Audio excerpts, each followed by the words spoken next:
Bismillahirrahmanirrahim. Assalamualaikum warahmatullahi wabarakatuh. Alhamdulillah hamdan katsiran tayyiban mubarakan fi mubarakan alaihi kama yuhibbu rabbuna wa yarda. Wa ashhadu an la ilaha illallah wahdahu la syarikalah. Wa ashhadu anna Muhammadan abduhu wa rasuluh. Sallallahu alaihi wa ala alihi wa sahbihi ajma'in, amma ba'd. Kaum muslimin dan muslimat, para jamaah salat maghrib rahimani wa rahimakumullah. Walhamdulillah, puji dan syukur marilah kita panjatkan kepada Allah subhanahu wa ta'ala atas berbagai limpahan nikmat dan karunia yang Allah azza wa jalla curahkan kepada kita semua hingga saat ini. Dialah Allah subhanahu wa ta'ala yang telah berfirman di dalam kitabnya, wa in ta'uddu ni'matallahi la tuhsuha innal insana ladzalumun kafar. Dan kalaulah sekiranya kalian ingin coba-coba menghitung nikmat yang Allah subhanahu wa ta'ala berikan kepada kalian semua, maka niscaya kalian tidak akan pernah sanggup untuk menghitungnya. Sesungguhnya manusia itu pelaku kezaliman dan kekufuran. Di dalam ayat yang mulia ini Allah azza wa jalla menerangkan kepada kita bahwa nikmat yang Allah berikan kepada kita itu sangatlah banyak. Sampai-sampai andai kita ingin menghitungnya saja gak bisa. Kita gak berbicara bagaimana kita bisa mensyukurinya. Padahal bersyukur terhadap nikmat apa hukumnya jamaah? Wajib. Kita gak berbicara bagaimana kita bisa mensyukuri seluruh nikmat Allah. Menghitungnya saja kata Allah la tuhsuha, kalian gak akan bisa. Karena begitu banyak dan begitu besarnya nikmat yang Allah berikan kepada kita. Cuma sebagian kita mempersempit pengertian nikmat.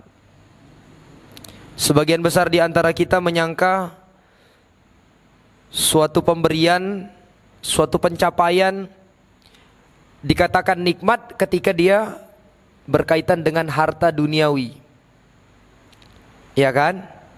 Bisnisnya lancar, urusan pekerjaan di kantor lancar, panen di kebun lancar.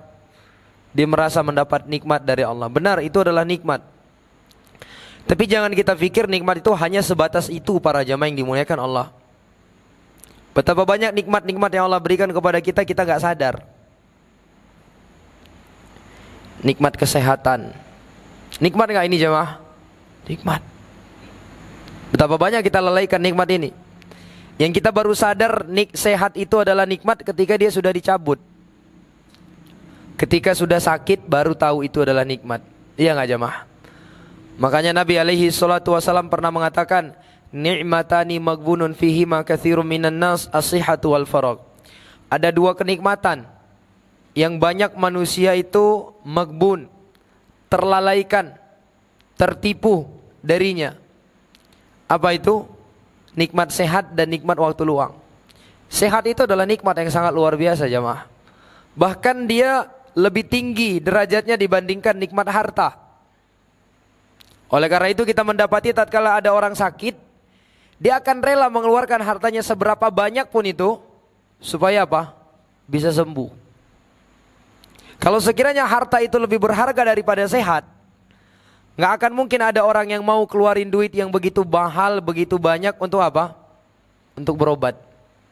Subhanallah. Alhamdulillah, saya yakin kita semua yang hadir di tempat ini adalah orang-orang yang sehat.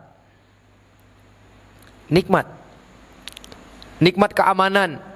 Bukankah ini suatu nikmat yang sangat luar biasa? Mungkin para orang-orang tua kami sempat merasakan bagaimana kondisi keamanan itu dicabut oleh Allah subhanahu wa ta'ala. Kurang lebih 20 tahun yang lalu. Bagaimana ketika terjadi konflik di tempat kita ini. Apa kira-kira yang terjadi jamaah? Bisa kita seleluasa sekarang ini pergi ke masjid, ikut pengajian, malam keluar terserah kita mau kemana, mau ngopi terserah kita. Bisa gak jamaah? Gak bisa. Subhanallah. Begitu sudah gelap hari, gak ada yang berani keluar. Tutup semua rumah. Benar Pak? Subhanallah. Enak gak hidup seperti itu Pak? Enak mana, dahulu atau sekarang? Ya jawabannya pasti sekarang. Nikmat keamanan Allah Subhanahu wa ta'ala berikan. Subhanallah. Makanya sangat benar ketika Allah katakan, kalau kalian mau hitung-hitung nikmat Allah, gak bisa kata Allah. Gak bisa. Betapa banyak nikmat yang Allah berikan kepada kita. Sehingga tidak ada alasan kita untuk mengeluh sebenarnya kepada Allah. Dan kalau kita berbicara tentang nikmat Allah, nikmat yang paling besar itu tahu Pak? Nikmat apa? Nikmat yang berkaitan tentang agama. Kita dimudahkan sholat berjamaah di masjid. Ini nikmat yang sangat luar biasa Pak.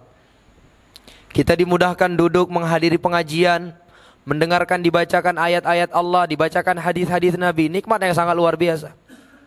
Kita diperkenalkan dengan Allah Subhanahu wa ta'ala. Kita diajarkan pengetahuan tentang syariat Allah, tentang agama kita. Kita dikenalkan tentang Nabi SAW. Ini nikmat yang sangat luar biasa jamaah. Tidak ada nikmat yang lebih besar daripada nikmat ini. Karena nikmat ini hanya Allah berikan kepada orang-orang yang pasti dicintai oleh Allah. Berbeda dengan nikmat dunia. Nikmat dunia itu semua bisa mendapatkan Pak. Mau muslim, mau kafir, mau yang taat, mau yang fasik, semua dapat. Makanya disebutkan dalam sebuah hadis, innallaha yu'tid dunya man yuhibbu wa man la yuhib, wa la yu'til imana illa man ahab. Sesungguhnya Allah Subhanahu wa ta'ala itu memberikan nikmat dunia ini kepada orang yang Allah cinta dan juga kepada orang yang gak dicintai sama Allah. Semua dapat. Coba lihat orang-orang kafir. Apakah mereka dicintai oleh Allah? Lah. Mereka dimurkai oleh Allah. Tapi dapat gak mereka dari kehidupan dunia? Dapat Pak. Bahkan hidup mereka kalau dari segi duniawi lebih enak dibandingkan orang-orang beriman. Sampai ada di antara mereka yang sudah saking bosannya menikmati nikmat dunia ini, ada di antara mereka yang mau pergi ke Mars. Coba bayangkan. Saking bosannya menikmati, semua sudah dirasakan dari nikmat dunia. Mau pergi tour kemana? Ke Mars. Subhanallah. Semua bisa dapat jamaah yang dimuliakan Allah. Tapi kata Nabi alaihi salatu wasalam, wala yu'til iman illa man ahab. Tapi Allah tidak memberikan iman, nikmat yang berkaitan dengan agama, kecuali kepada siapa yang benar-benar dicintai oleh Allah. Sehingga jangan sampai kita mau menggadaikan ibadah kita, menggadaikan agama kita hanya demi nikmat dunia yang tidak ada artinya di sisi Allah Subhanahu wa ta'ala. Dan bersyukur sekali lagi kita para jamaah yang dimuliakan Allah, ketika kita dipilih oleh Allah Subhanahu wa ta'ala termasuk dari golongan hamba-hambanya yang berusaha untuk mendekatkan diri kepada Allah. Betapa banyak kita lihat saudara kita di luaran sana yang hari ini sama sekali nggak punya kepedulian dengan agama mereka. Baik itu urusan sholat, urusan pengajian dan yang semisal dengannya, mereka nggak peduli jamaah. Apa yang membuat kita hadir hari ini, malam ini di tempat ini?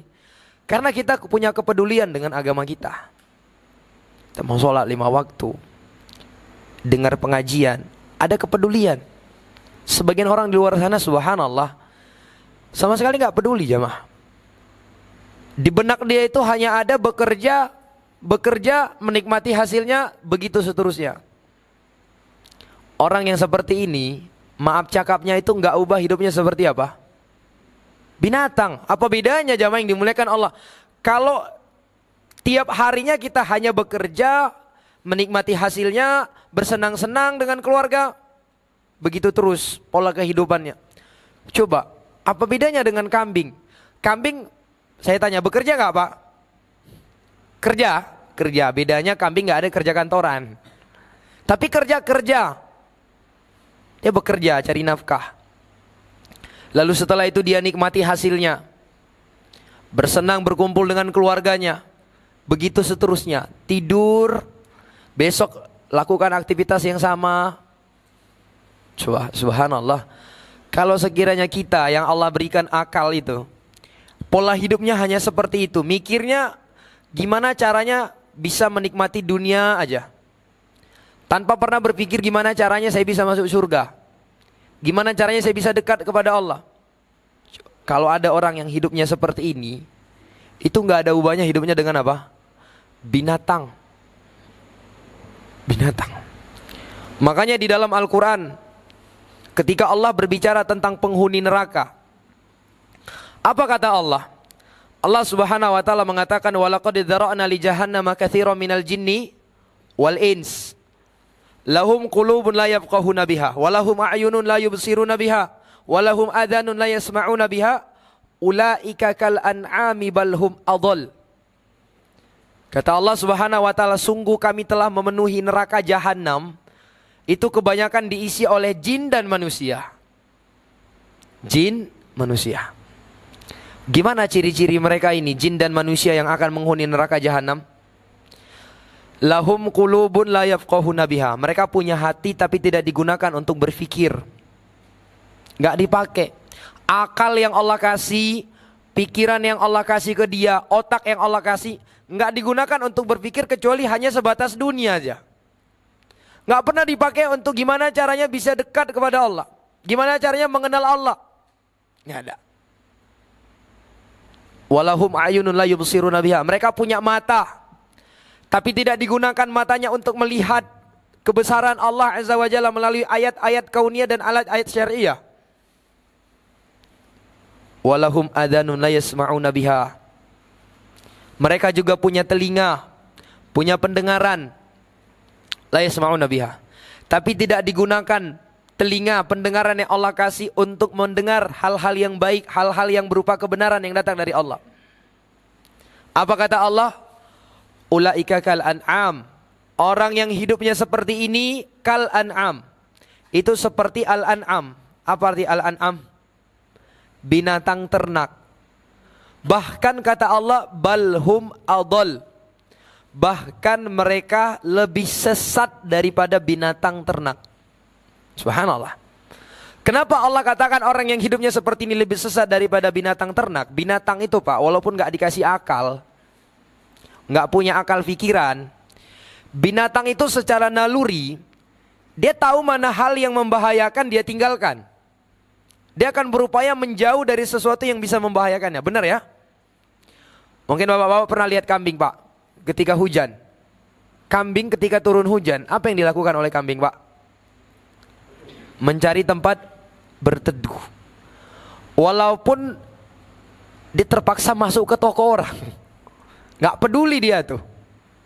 Yang penting dia gak kena hujan, karena dia tahu ini hujan akan membahayakan tubuhnya. Padahal kambing gak punya akal. Gak punya akal kambing. Akal hanya Allah berikan kepada manusia. Tapi lihat, ketika kambing itu sadar ini bisa membahayakannya, dia tinggalkan. Dia berusaha menghindar darinya. Tapi coba lihat sekarang jamaah, manusia yang Allah kasih akal, Allah kasih pikiran, dan dia sudah tahu bahwa ada hal-hal ini bisa membahayakan dia. Justru apa? Justru diminati sama dia. Coba, apa contohnya kira-kira jamaah? Hah? Apa contohnya? Ya, kena lagi yang merokok nih. Rokok. Rokok membahayakan atau menyehatkan Pak? Hah? Membahayakan atau menyehatkan? Jelas ya, bukan hanya membahayakan, membunuh malah. Di bungkus rokok ditulis kan? Semua bungkus rokok sekarang ada tuh kan? Peringatan rokok membunuhmu. Berarti rokok itu berbahaya, berbahaya. Masih aja dihisap. Lebih pintar mana ini? Lebih pintar mana ini jamaah? Dia apa kambing? Bukan saya yang jawab ya. Subhanallah. Demikianlah jamaah yang dimuliakan Allah. Makanya sangat benar ketika Allah mengatakan ulaika kal an'ami bal hum adall.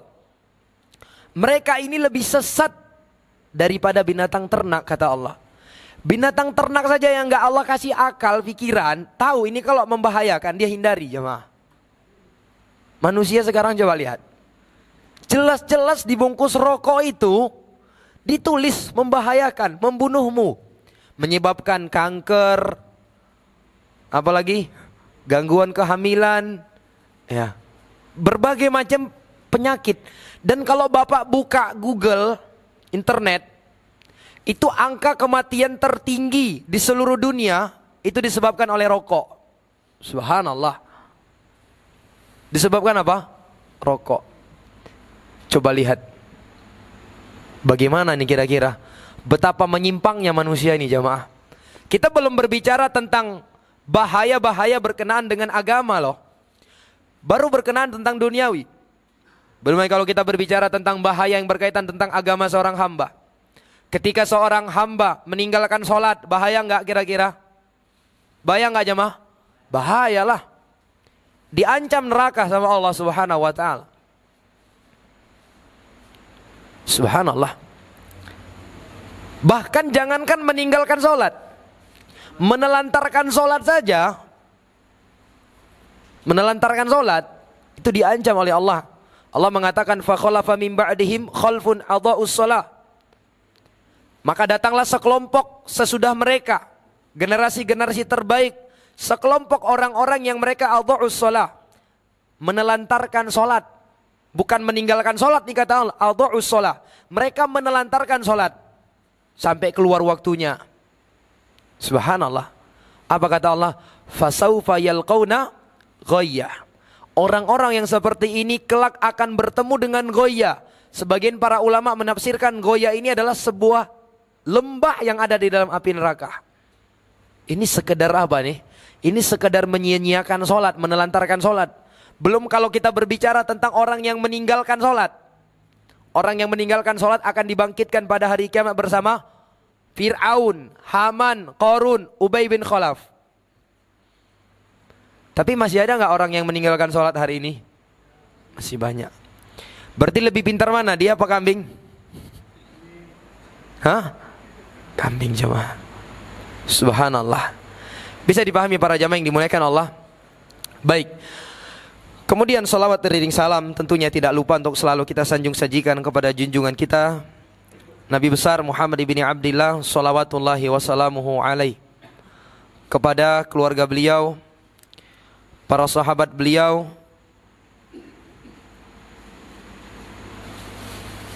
serta orang-orang yang mengikuti jalan beliau hingga akhir zaman. Para jamaah yang dimuliakan Allah, kembali kita lanjutkan pembahasan rutin kita, membahas tentang hal yang berkaitan tentang rukun iman, dan kita masih di rukun iman yang kedua, yaitu iman kepada para malaikat. Dan di pertemuan yang lalu para jamaah yang dimuliakan Allah, telah kita sebutkan beberapa amalan-amalan perbuatan yang dilakukan oleh para malaikat. Taib, dan di antara amalan perbuatan yang dilakukan oleh para malaikat, bahwa para malaikat itu bisa mendoakan kebaikan dan kejelekan untuk seorang hamba. Dan kita tahu bahwa doanya para malaikat itu pasti dikabulkan oleh Allah Subhanahu wa ta'ala. Oleh karena itu pertemuan kita di malam hari yang berbahagia ini, kita mencoba untuk menyebutkan beberapa amalan yang bisa mendatangkan doa kebaikan dari para malaikat. Tentunya kita semua ingin didoakan oleh para malaikat. Siapa di antara kita yang gak ingin didoakan oleh malaikat jemaah? Didoakan seorang tengku aja kita senangnya luar biasa ya. Didoakan seorang ustadz, didoakan orang yang soleh, tentu kita senang. Lalu bagaimana lagi dengan doanya para malaikat? Yang mana doa para malaikat itu pasti dikabulkan oleh Allah Subhanahu wa ta'ala. Baik, di antara amalan yang bisa mendatangkan doa para malaikat adalah bertaubat. Bertaubat kepada Allah Subhanahu wa ta'ala. Taubat para jamaah yang dimuliakan Allah merupakan ibadah yang sangat mulia di sisi Allah. Allah Subhanahu wa ta'ala menyebutkan di dalam Al-Quran, ya ayyuhalladzina amanu tubu ilallahi taubatan nasuha. Wahai orang-orang yang beriman, bertobatlah kalian kepada Allah dengan taubat yang sebenar-benarnya. Di dalam ayat yang lain Allah mengatakan, wa tubu ilallahi jami'an ayyuhal mu'minuna la'allakum tuflihun. Bertobatlah kalian seluruhnya kepada Allah, wahai orang-orang yang beriman, la'allakum tuflihun, agar kalian menjadi orang yang beruntung. Tentunya jamaah yang dimuliakan Allah, ketika kita mendengar perintah taubat, ini perintah bukanlah untuk siapa-siapa, untuk kita jamaah. Karena kita semua ini adalah hamba yang berlumuran dengan dosa. Setiap hari kita terjatuh ke dalam dosa dan maksiat. Iya. Setiap hari kita terjatuh ke dalam dosa. Hari ini aja kalau kita disuruh hitung, udah berapa dosa yang kita lakukan hari ini, Pak? Ada yang bisa ngitung? 1, baru 2, Ustaz. Ada? Atau ada yang menjamin dirinya hari ini gak melakukan dosa? Ada gak jemaah? Kalau ada saya kasih hadiah. Gak ada ya? Subhanallah. Berarti kita sadar kita semua ini adalah hamba yang berlumuran dengan dosa.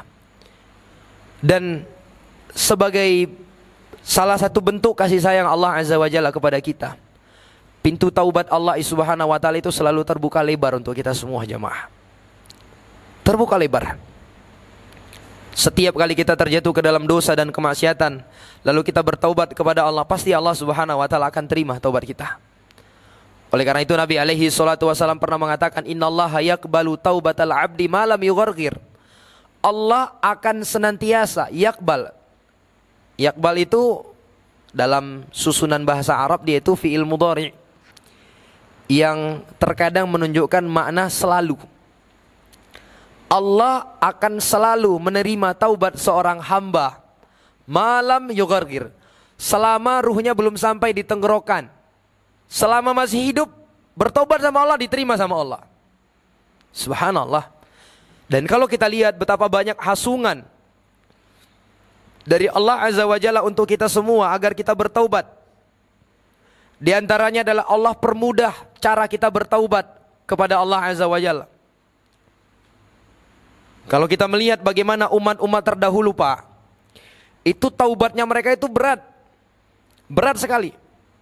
Di antaranya ada apa yang Allah syariatkan kepada Bani Israel. Di mana Bani Israel ketika mereka ingin bertaubat, apa yang harus mereka lakukan? Bunuh diri. Benar. Harus bunuh diri. Allah Subhanahu wa taala menyebutkan di dalam surat Al-Baqarah ayat yang ke-54. Allah mengatakan, wa idh qala Musa liqaumihi ya qaumi innakum dzalantum anfusakum bittikhadikumul ijla fatubu ila bariikum faqtulu anfusakum. Allah Subhanahu wa taala mengatakan, dan ingatlah tatkala Nabi Musa mengatakan kepada kaumnya. Siapa kaum Nabi Musa? Bani Israel. Ya qaumi innakum dzalamtum anfusakum bittikhadikumul ijla. Wahai kaumku, sungguh kalian telah menzalimi diri-diri kalian, berbuat syirik dengan kalian menjadikan anak sapi sebagai sesembahan. Lalu setelah itu apa kata Nabi Musa?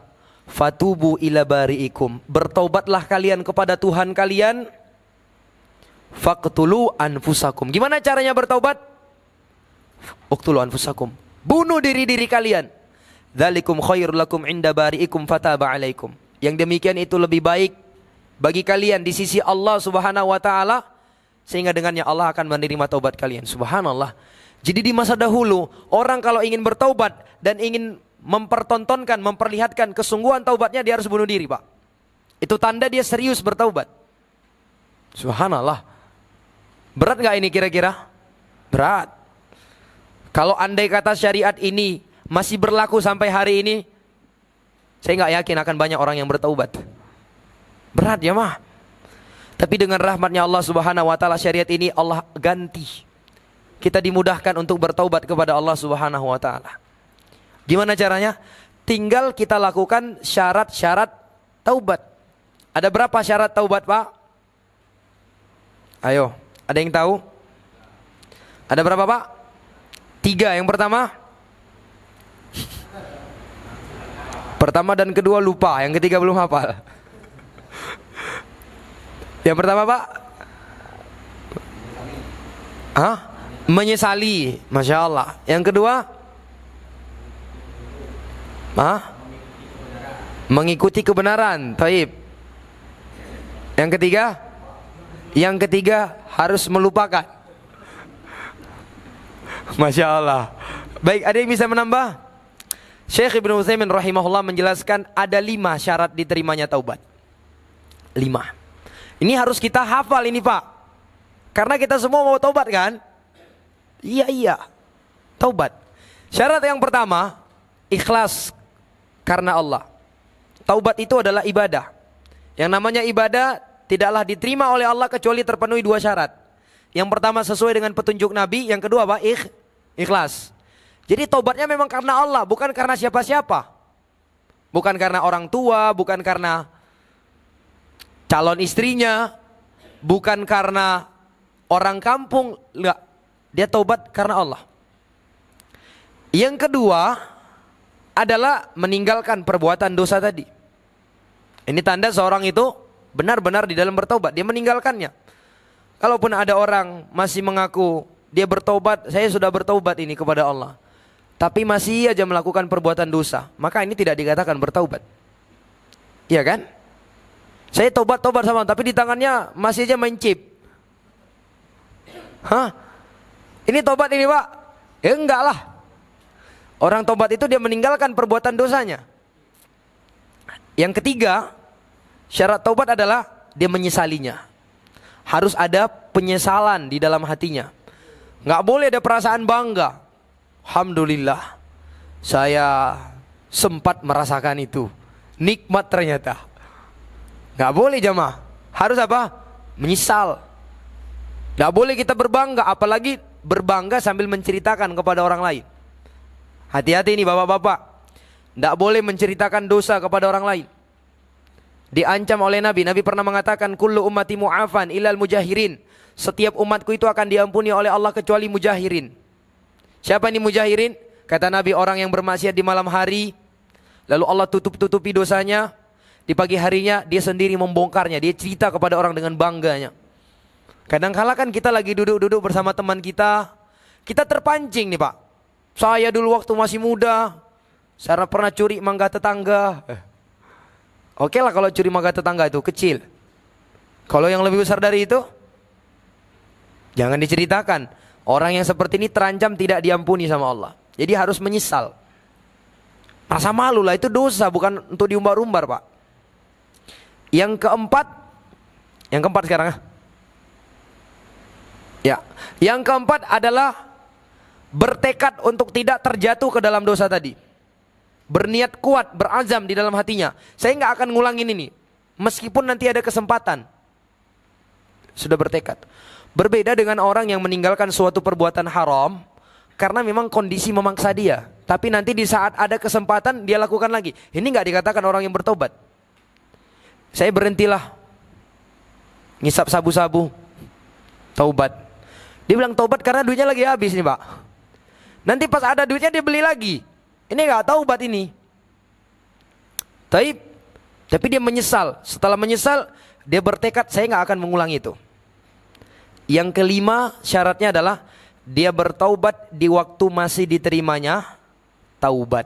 Karena di sana ada 2 waktu di mana taubat seorang hamba tidak diterima oleh Allah. Waktu yang pertama adalah ketika ruhnya sudah sampai di tenggorokan Pak. Ketika malaikat maut sudah datang menghampiri kita. Kadangkala disitulah timbul penyesalan kita. Lalu kita ingin menyatakan taubat kepada Allah, nggak diterima taubat kita. Tidakkah kita mengambil pelajaran dari Fir'aun? Bagaimana Fir'aun hidup dengan congkaknya, dengan angku dan sombongnya. Di saat ruhnya sudah sampai di tenggorokan baru mau bertobat. Apa kata Allah?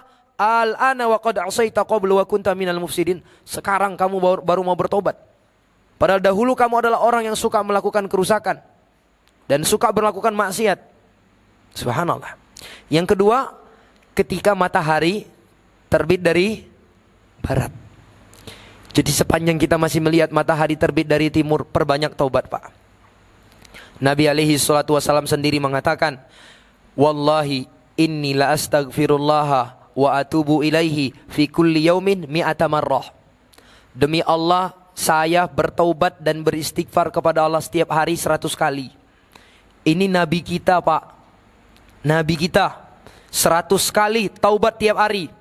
Kita sudah berapa kali? Sudah berapa kali mengucapkan astagfirullah hari ini Pak? Hah? Subhanallah. 12 kali habis sholat aja.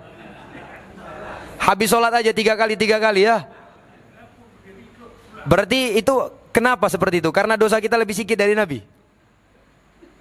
Subhanallah. Nabi 100 kali tiap hari Pak.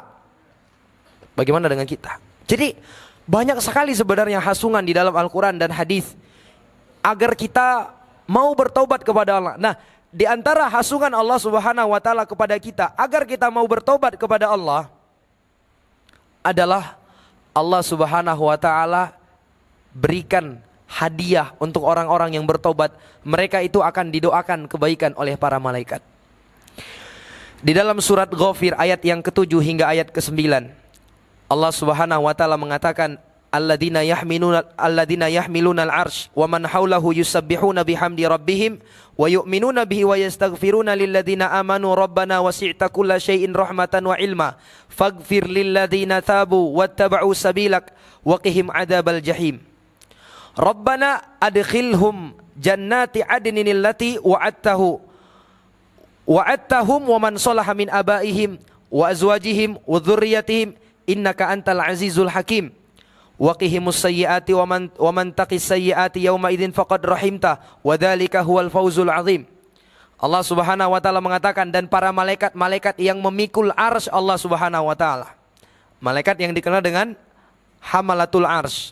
Dan di pertemuan yang lalu telah kita sebutkan jumlah mereka ini berapa? Berapa jumlahnya? Ada 8. Wa yahmilu arsya rabbika fawqahum yauma idzin tsamaniyah. Ada 8 jumlah mereka. Dan besarnya luar biasa besarnya jamaah yang dimuliakan Allah. Jarak antara telinga dan pundak saja perjalanan 700 tahun. Kata Allah Subhanahu wa taala, dan malaikat-malaikat yang memikul arsy serta malaikat-malaikat yang berada di sekelilingnya itu bertasbih memuji Allah Subhanahu wa taala. Mereka beriman kepada Allah, wa yastaghfiruna lilladzina amanu, dan mereka senantiasa memintakan ampunan untuk orang-orang yang beriman. Lalu mereka mengatakan, Rabbana wasi'ta kulla syai'in rahmatan wa ilma. Wahai Rabb kami, sungguh rahmat dan ilmu meliputi segala sesuatu ya Allah. Lalu setelah itu apa kata mereka? Faghfir lilladzina tabu. Ya Allah, berikanlah ampunan kepada mereka-mereka yang bertaubat. Didoakan oleh para malaikat. Orang-orang yang bertaubat, menjalankan 5 syarat taubat tadi para jamaah yang dimuliakan Allah, didoakan malaikat. Subhanallah, faghfir lilladzina tabu wattaba'u sabilak. Ya Allah, berikanlah ampunan kepada orang-orang yang bertaubat dan mengikuti jalanmu ya Allah. Wa qihim adzabal jahim, dan lindungilah mereka dari azab neraka jahim. Rabbana wa adkhilhum jannati adnil lati wa'adtahum. Ya Allah, masukkanlah mereka ke dalam surga Aden yang telah Engkau janjikan kepada mereka ya Allah. Wa man salaha min abaihim wa azwajihim wa dzurriyyatihim, begitu juga orang-orang soleh dari kalangan ayah-ayah mereka, pasangan-pasangan mereka, anak-anak keturunan mereka. Innaka antal azizul hakim, sesungguhnya Engkau ya Allah adalah zat yang maha perkasa lagi maha bijaksana. Subhanallah. Lalu mereka mengatakan, waqihimus sayyiat, ya Allah lindungilah mereka, jauhilah mereka dari berbagai macam kejelekan ya Allah. Wa man taqis sayyiat yauma idzin faqad rahimtah, karena barang siapa saja yang Kau lindungi dari kejelekan di hari itu, maka sungguh Engkau telah merahmatinya. Wa dzalika huwal fawzul azim, dan itu merupakan kesuksesan yang sangat besar. Apa itu? Ketika Allah Subhanahu wa taala mengampuni kita, Allah masukkan ke dalam surga, Allah lindungi dari kejelekan. Subhanallah. Ini didapatkan siapa ini jamaah? Orang-orang yang bertaubat kepada Allah. Makanya para jamaah yang dimuliakan Allah, jangan pernah kita malu untuk bertaubat kepada Allah. Sekelam apapun masa lalu kita, sejauh apapun kita kemarin dari Allah Azza wa Jalla, sepanjang Allah masih berikan kepada kita kesempatan hidup, bertaubat kepada Allah. Kalau tadinya kita masih bolong-bolong mengerjakan sholat 5 waktu, sekarang saatnya bertekad jamaah. Mulai dari detik ini, saya nggak akan meninggalkan sholat 5 waktu berjamaah di masjid. Mungkin tadinya kita masih terjatuh ke dalam maksiat, mulai detik ini bertaubat kepada Allah. Saya akan meninggalkan maksiat tersebut. Harus ada yang seperti ini para jamaah yang dimuliakan Allah. Mau sampai kapan kita seperti ini jamaah? Hidup terus dengan kemaksiatan kepada Allah, melanggar sekian dari perintah Allah, meninggalkan perintah Allah, masih melanggar larangan Allah. Mau sampai kapan jamaah? Mau sampai mati? Kalau kita mati dalam keadaan seperti ini, yakin kita masuk surga? Bertobat sama Allah Subhanahu wa taala. Segelap apapun masa lalu kita, taubat sama Allah. Ya, taubat. Dan Allah Azza wa Jalla dan Nabi alaihi salatu wasallam sudah mengatakan, at-taibu minadz dzambi kaman la dzambalah. Orang yang bertaubat dari dosa itu seperti orang yang tidak memiliki dosa sedikit pun. Subhanallah. Kalau kita lihat banyak dari kalangan para ulama kita, dahulu mereka itu adalah orang-orang yang hidupnya sangat kelam, Pak.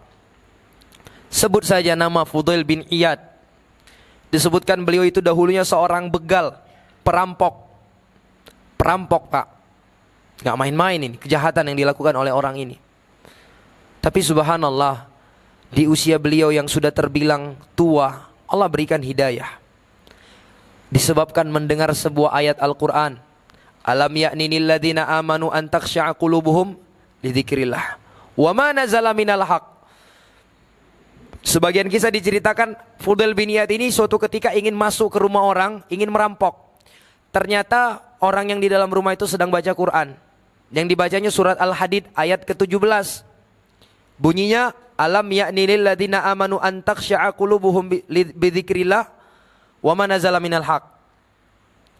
Tidakkah sudah saatnya, tidakkah sudah cukup waktu yang selama Allah ini kasih kepada mereka agar hati mereka ini takut, khusyuk kepada Allah dan tunduk kepada kebenaran yang Allah turunkan?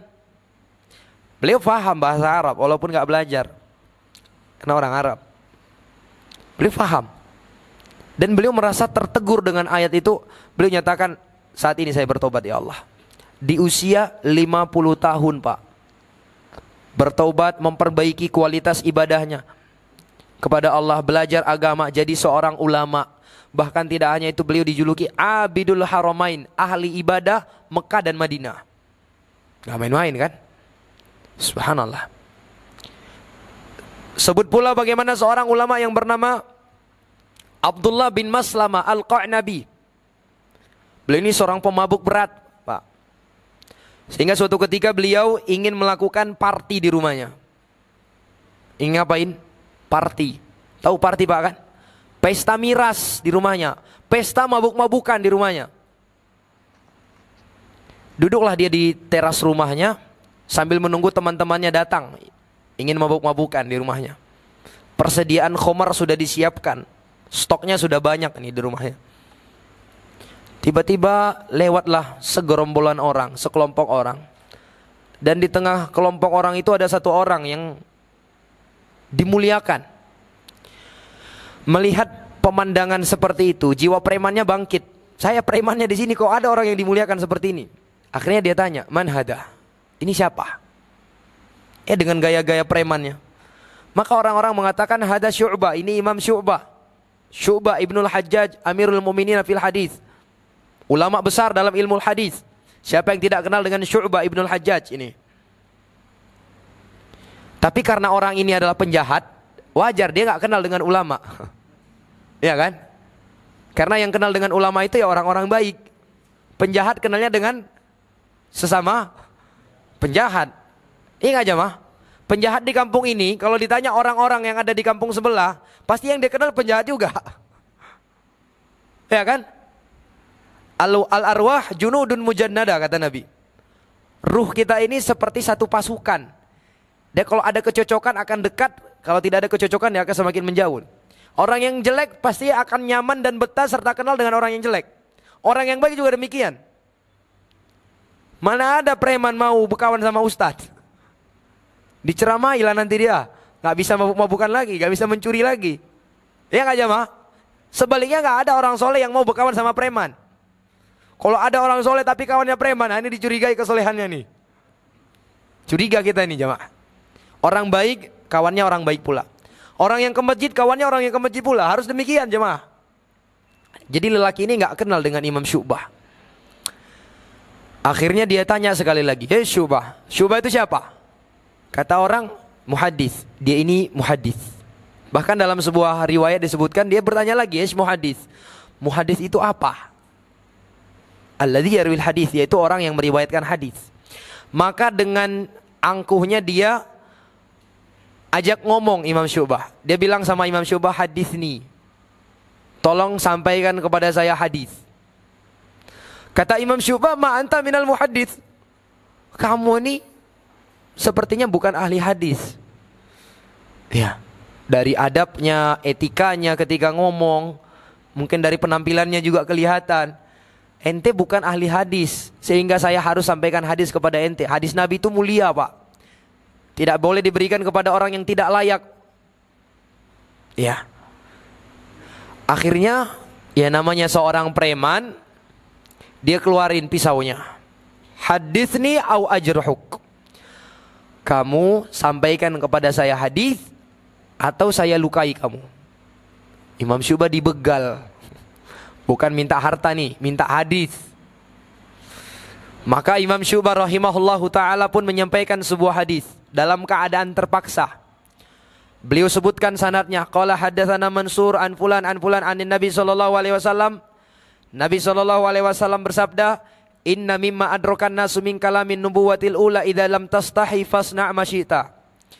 Sesungguhnya di antara petua para nabi terdahulu yang masih terwarisi sampai sekarang adalah ungkapan idza lam tastahi fasna' ma syi'ta. Kalau kamu sudah enggak punya malu, berbuatlah sekehendakmu. Kalau kau sudah enggak malu lagi, berbuatlah sekehendakmu. Ini hadis Nabi disampaikan oleh Imam Syu'bah kepada Abdullah bin Maslamah Al-Qa'nabi ini. Dalam keadaan dia sebagai seorang pemabuk pada waktu itu. Dia merasa tertampar dengan hadis itu, Pak. Kalau kau enggak punya malu lagi, berbuatlah sekehendakmu. Karena memang rasa malu itu salah satu pencegah kita melakukan perbuatan yang mungkar. Rasa malu, makanya rasa malu itu disebutkan dalam hadis al-haya syu'batun minal iman. Rasa malu itu merupakan salah satu cabang keimanan. Seseorang yang punya rasa malu, dia akan tercegah dari perbuatan maksiat. Apalagi secara terang-terangan mempertontonkan maksiatnya. Coba lihat hari ini orang-orang di luaran sana yang dengan bangganya mereka mempertontonkan aurat mereka, mempertontonkan maksiat mereka. Kenapa bisa demikian? Nggak punya malu. Orang kalau masih punya malu, dia akan paling tidaknya malu kepada Allah. Oke lah, manusia tidak mengetahui aib dia, tidak mengetahui kebohongan dia, tidak mengetahui fitnah yang dia ucapkan, tapi paling tidaknya malu sama Allah. Tapi kalau orang sudah nggak punya malu, dia akan berbicara sekehendak dia. Orang namanya nggak punya malu, jamaah. Jadi hadis ini disampaikan Imam Syu'bah kepada Abdullah bin Maslamah Al-Qa'nabi. Tertampar dia. Akhirnya pisau yang ada di tangannya langsung jatuh. Dia masuk ke dalam rumahnya. Dia hancurkan semua kendi-kendi yang tadi berisi khamar. Lalu dia beritahu kepada ibunya, "Wahai ibu, saya sudah bertobat. Nanti apabila teman-teman saya datang, beritahu kepada mereka apa yang terjadi kepada saya." Lalu dia tanya kepada orang-orang yang ada di situ, "Saya ingin belajar agama, kemana saya harus pergi?" Mereka bilang di kota Madinah sana, karena beliau kalau tidak salah tinggalnya di Basrah pada waktu itu. Basrah atau Baghdad. Maka orang-orang di situ mengatakan di kota Madinah, di sana itu ada seorang ulama besar yang namanya sangat tersohor. Namanya adalah Imam Malik bin Anas Abu Abdillah. Imam Malik, salah satu dari 4 imam madhab. Imam Malik sangat terkenal di kota Madinah, makanya beliau dijuluki dengan Imam Daril Hijrah, imamnya negeri hijrah, yaitu imamnya kota Madinah, imam besar di kota Madinah. Akhirnya beliau berangkat ke kota Madinah belajar bersama Imam Malik. Usianya udah cukup terbilang tua, Pak. Beliau belajar bersama Imam Malik sampai Imam Malik meninggal, baru beliau kembali ke kampung halamannya. Tatkala beliau kembali ke kampung halamannya, beliau rindu dengan sosok orang yang menjadi sebab dia mendapatkan hidayah pada waktu itu. Siapa tadi? Imam Syu'bah ibnul Hajjaj. Namun qadarullah masyafa'al, Imam Syu'bah ibnul Hajjaj pada waktu itu sudah meninggal. Sehingga tercatatlah di dalam sejarah Abdullah bin Maslamah Al-Qa'nabi ini hanya meriwayatkan satu hadis daripada Imam Syu'bah. Itu pun dalam kondisi apa? Kondisi yang aneh daripada yang lain. Subhanallah. Tapi beliau ini, Abdullah bin Maslamah Al-Qa'nabi ini, jadi seorang ulama besar. Bahkan nama beliau ini tercantum di dalam Sahih Al-Bukhari. Kita sesoleh apapun hari ini, seberilmu apapun hari ini, nggak akan mungkin bisa nama kita masuk ke dalam Sahih Bukhari, Pak. Nggak mungkin tuh. Tapi beliau namanya masuk tercantum dalam Sahih Bukhari. Setiap hadis-hadis Nabi dibacakan, ada terkadang nama beliau. Haddatsana Al-Qa'nabi. Subhanallah. Taubat kepada Allah tanpa melihat apa? Masa lalu. Nah, kalau kita bingung jamaah, saya mau bertobat, apa yang harus saya perbaiki? Jawabannya yang pertama sekali kita perbaiki itu adalah sholat. Sholat. Sholat jamaah. Kalau ada orang yang mau tobat dan dia bingung, dari mana harus saya mulai? Sholat. Jaga sholat 5 waktu, perbaiki sholat, perbanyak sholat sunnah, insya Allah yang lainnya akan ngikut jadi baik. Demikian. Makanya dahulu para ulama ketika ingin melihat seseorang itu baik apa tidak, dilihat dari sholatnya.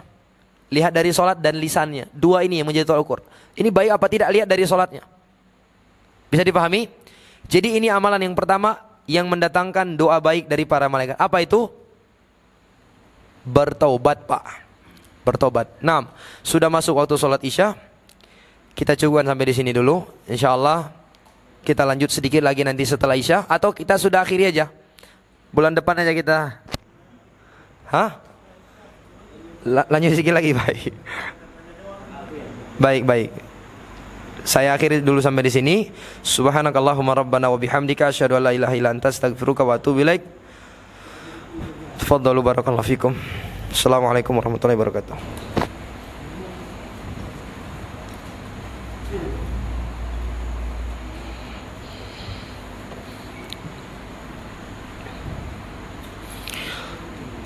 Bismillahirrahmanirrahim. Alhamdulillahi wassalatu wassalamu ala rasulillah wa ala alihi wa sahbihi ajma'in, amma ba'd. Kita lanjutkan kembali para jamaah yang dimuliakan Allah, pembahasan tentang amalan-amalan yang bisa mendatangkan doa kebaikan dari para malaikat. Tadi telah kita sebutkan amalan yang pertama apa jamaah? Bertaubat kepada Allah Subhanahu wa taala. Dan taubat yang paling agung, taubat yang paling besar adalah bertaubat dari dosa kesyirikan. Sebab tiada dosa yang lebih besar daripada dosa syirik. Oleh karena itu, taubat yang paling besar pula adalah taubat dari dosa-dosa kesyirikan. Baik. Kemudian amalan yang kedua yang bisa mendatangkan doa kebaikan dari para malaikat untuk seorang hamba adalah bersedekah. Bersedekah. Di dalam sebuah hadis yang diriwayatkan oleh Al-Imam Al-Bukhari dari Abu Hurairah radhiyallahu taala an, Rasulullah sallallahu alaihi wasallam pernah bersabda, "Ma min yaumin yusbihul ibadu fihi illa malakani yanzilan. Fayaqulu ahaduhuma Allahumma a'ti munfiqan khalafa wa yaqulul akhar Allahumma a'ti mumsikan talafa." Kata Nabi alaihi salatu wasalam, tidaklah ada hari di mana seorang hamba berada di pagi harinya melainkan Allah Subhanahu wa taala akan menurunkan 2 orang malaikat. Allah menurunkan apa? 2 malaikat. Apa tugas malaikat ini? Berdoa kepada Allah. Salah satunya berdoa, Allahumma a'ti munfiqan khalafa. Ya Allah, berikanlah ganti yang baik kepada orang-orang yang berinfak. Apa doa malaikat?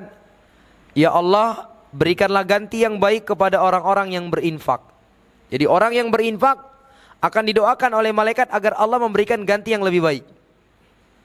Jangan pernah khawatir para jamaah yang dimuliakan Allah, kita infakkan harta kita, pasti diganti sama Allah Subhanahu wa taala. Yang kedua, malaikat tersebut mengatakan Allahumma a'ti mumsikan talafah. Ya Allah, berikanlah talaf. Talaf itu artinya kehancuran, kebinasaan bagi orang-orang yang mumsik, yang menahan hartanya, tidak mau menginfakkannya. Coba lihat, ketika seorang hamba memiliki harta lalu dia infakkan, dia akan didoakan kebaikan oleh malaikat. Yang satunya lagi, ketika dia memiliki harta namun dia menahannya, tidak mau menginfakkannya, didoakan oleh para malaikat pula untuk apa? Diberikan oleh Allah Subhanahu wa taala kebinasaan. Dan sekali lagi, doanya para malaikat itu pasti dikabulkan oleh Allah Subhanahu wa taala. Baik itu doa kebaikan maupun doa kejelekan. Sehingga semakin kita rajin berinfak ke masjid, anak yatim, fakir miskin, dan orang-orang yang membutuhkannya, yakinlah para jamaah yang dimuliakan Allah, kehidupan kita semakin baik. Karena kita didoakan langsung oleh para malaikat. Dan semakin kita menahan-nahan harta kita, semakin pelit, semakin kikir, kita akan semakin binasa. Baik. Kemudian amalan yang ketiga, kita singkat waktunya. Amalan yang ketiga para jamaah yang dimuliakan Allah, yang mendatangkan doa baik para malaikat adalah selalu berada di shaf pertama ketika sholat. Selalu berada di shaf yang pertama. Nabi alaihi salatu wasallam pernah bersabda dalam hadis yang diriwayatkan oleh Imam Ahmad dan diriwayatkan pula oleh Imam Abu Daud dari sahabat yang mulia Al-Bara' bin Azib. Nabi alaihi salatu wasallam mengatakan, innallaha wa malaikatahu yusalluna 'alas sufufil uwal. Kata Nabi alaihi salatu wasallam, sesungguhnya Allah dan para malaikatnya itu bersolawat kepada orang-orang yang berada di shaf yang pertama. Dan makna solawatnya para malaikat adalah para malaikat akan mendoakan hamba tersebut. Bagi siapa tadi jamaah? Orang yang berada di shaf yang pertama. Oleh karena itu sebisa mungkin para jamaah yang dimuliakan Allah, kita berusaha untuk mendapatkan kesempatan sholat di shaf yang pertama. Bisa dipahami? Bahkan dalam sebuah hadis Nabi alaihi salatu wasallam pernah mengatakan, lau ya'lamun nasu ma fin nida'i wa shaffil awal thumma lam yajidu illa an yastahamu alaihi lastahamu alaihi. Kalau sekiranya orang-orang mengetahui keutamaan yang akan mereka raih dengan mereka mengumandangkan azan dan shaf pertama, lalu mereka tidak punya kesempatan untuk meraih amalan itu kecuali dengan cara mengundi, pasti mereka akan rela mengundi, kata Nabi. Rela rebut-rebutan. Untuk apa?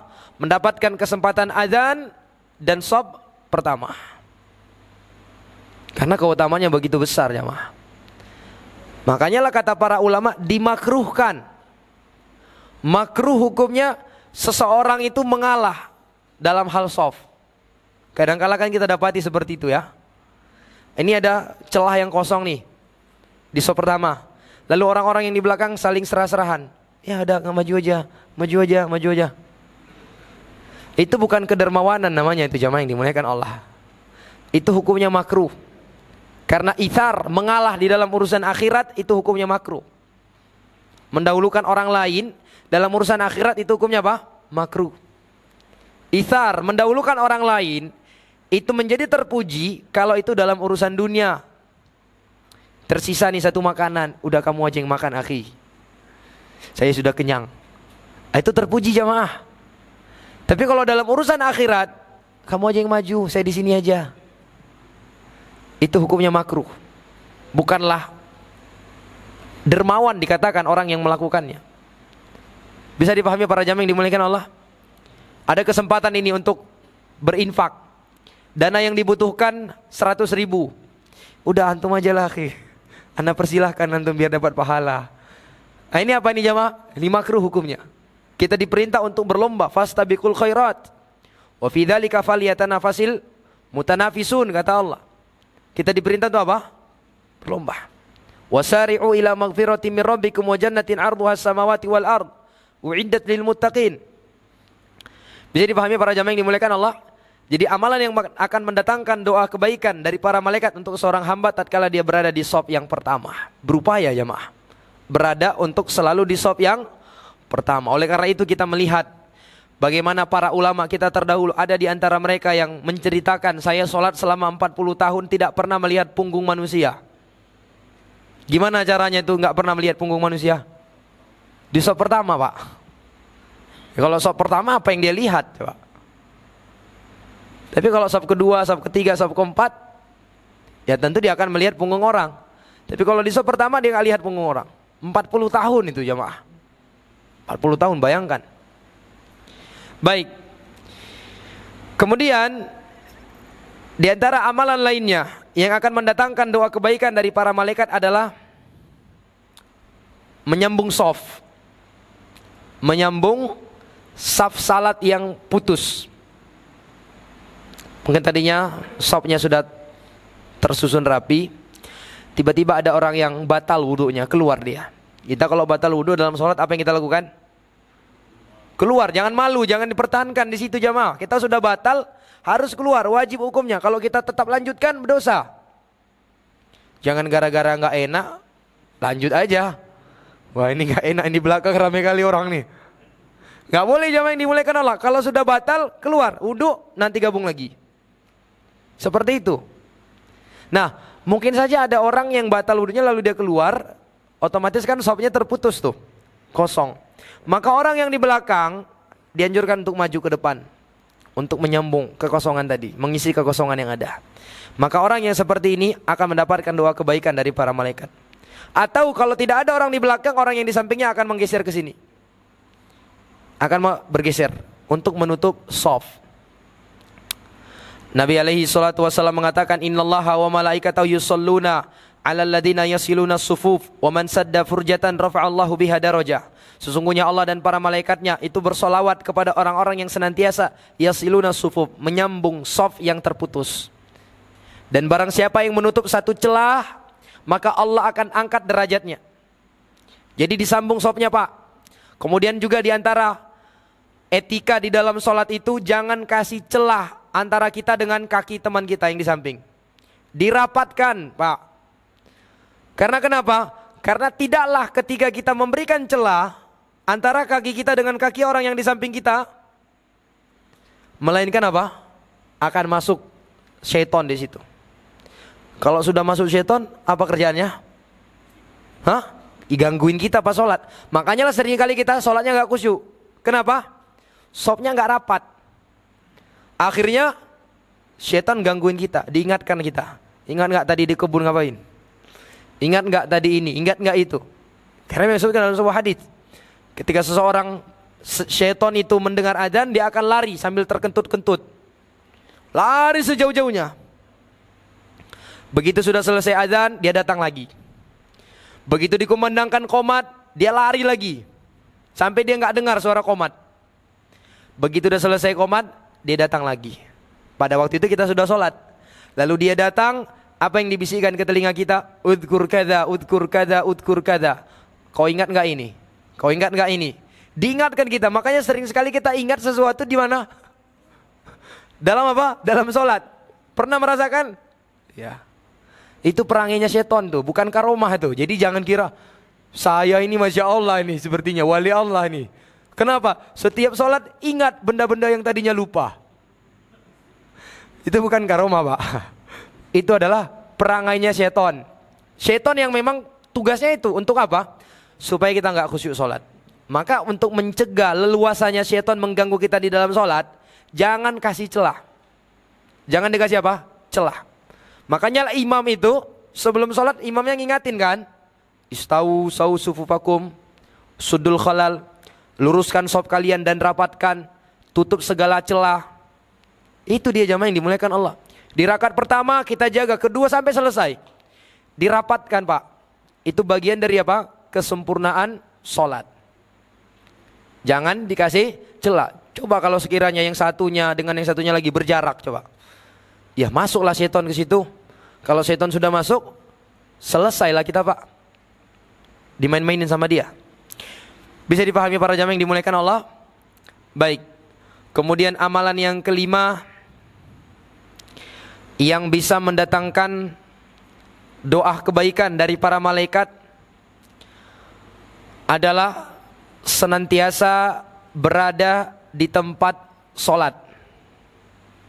Senantiasa berada di tempat sholatnya ketika dia sudah selesai melaksanakan sholat. Ya seperti kita ini. Tadi antara maghrib dan isya kita duduk di masjid kita ini. Sekarang kita juga duduk. Taib. Maka perbuatan yang seperti ini akan mendatangkan doa kebaikan dari para malaikat. Masya Allah ya. Disebutkan dalam sebuah hadis Nabi mengatakan, wal malaikatu yusalluna ala ahadikum madama fi majlisihi alladhi shalla fihi yaqulun Allahumma arhamhu Allahumma ighfir lahu Allahumma tub alaihi ma lam yu'dhi fihi wa ma lam yuhdits fihi. Dan para malaikat akan senantiasa mendoakan salah seorang di antara kalian selama dia berada di tempat dia sholat. Fi majlisihi alladhi shalla fihi, di tempat yang tadinya dia sholat di situ. Didoakan malaikat. Apa doa malaikat? Allahummarhamhu, ya Allah rahmatilah dia ya Allah. Coba bayangkan jamaah. Didoakan malaikat, ya Allah rahmati dia ya Allah. Allahumma gfir lahu, ya Allah ampuni dia ya Allah. Allahumma tub alaihi, ya Allah terimalah taubat dia ya Allah. Coba bayangkan jamaah. Nikmat sekali kan? Duduk di masjid setelah sholat sambil mendengarkan pengajian, kita dapat ilmu agama, dapat pahala, didoakan lagi oleh malaikat. Tapi dengan catatan dua syaratnya. Malam yu'dhi fihi, selama dia tidak mengganggu orang yang di sampingnya. Jangan mengganggu. Kalau mengganggu nggak dapat doa. Sudah kita sebutkan kan di pertemuan sebelumnya, bahwasanya orang yang makan bawang dilarang ke masjid gara-gara apa? Bau mulutnya bisa mengganggu. Maka begitu juga ketika kita duduk di masjid, hadir pengajian, jangan mengganggu. Apakah itu mengganggu dengan tangan kita, dengan suara kita, atau dengan bau nafas kita? Jangan jamaah. Dan yang kedua, wa ma lam yuhdits fihi, dan selama dia tidak berhadas, artinya masih suci. Kalau batal gimana Ustaz? Berwudu balik lagi. Maka selama kita duduk, kita senantiasa didoakan oleh para malaikat. Ya Allah rahmati dia, ya Allah ampuni dia, ya Allah terima tobatnya. Masya Allah. Kemudian para jamaah yang dimuliakan Allah, di antara amalan lainnya yang bisa mendatangkan doa kebaikan para malaikat adalah ta'limun nasi al khair, mengajarkan kebaikan kepada manusia. Mengajarkan kebaikan. Datang riwayat dalam sebuah hadis dari sahabat yang mulia Umamah al-Bahili. Nabi alaihi salatu wasalam pernah bersabda, Innallaha wa malaikatahu wa ahlas samawati wal ardina hatta namlata fi hujriha fi juhriha wa hatta al-huta la yusalluna ala muallimin nasi khaira. Sesungguhnya Allah, para malaikatnya, penduduk langit, penduduk bumi, sampai-sampai semut yang ada di dalam lubangnya, bahkan ikan-ikan yang ada di lautan, la yusalluna ala muallimin nas khair. Mereka akan memohonkan doa untuk mereka bersolawat untuk orang-orang yang mengajarkan kebaikan kepada manusia. Mengajarkan kebaikan para jamaah. Besar sekali pahalanya. Didoakan kebaikan oleh malaikat. Coba bayangkan, semut berapa banyak jumlah semut, mereka doain kita. Ikan-ikan di lautan berapa banyak jumlah mereka, didoakan kita. Dan untuk menjadi seorang yang mengajarkan kebaikan para jamaah yang dimuliakan Allah, tentunya tidak harus jadi seorang ustadz. Semua kita bisa mengajarkan kebaikan kepada orang. Kebaikan sekedar yang kita ketahui, kita sudah tahu ini kebaikan, ingatkan kepada orang. Tahu kita bahwasanya sholat itu wajib.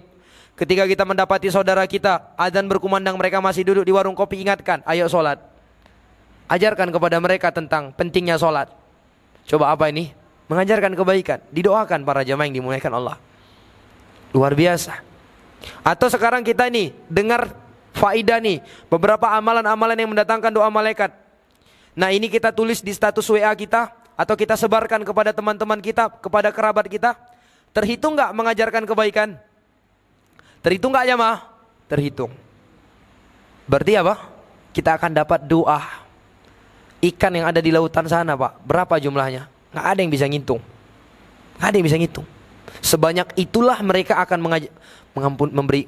mendoakan orang-orang yang mengajarkan kebaikan. Ya. Baik. Kemudian amalan yang berikutnya adalah iyadatul marid, menjenguk orang yang sakit. Ini juga amalan yang sangat luar biasa. Menjenguk orang yang sakit Pak. Dan tidak disyaratkan harus bawa amplop, harus bawa makanan. Sekedar kita jenguk, kita sudah terhitung sebagai orang yang menjenguk dan berhak mendapatkan keutamaannya. Apa di antara keutamaannya?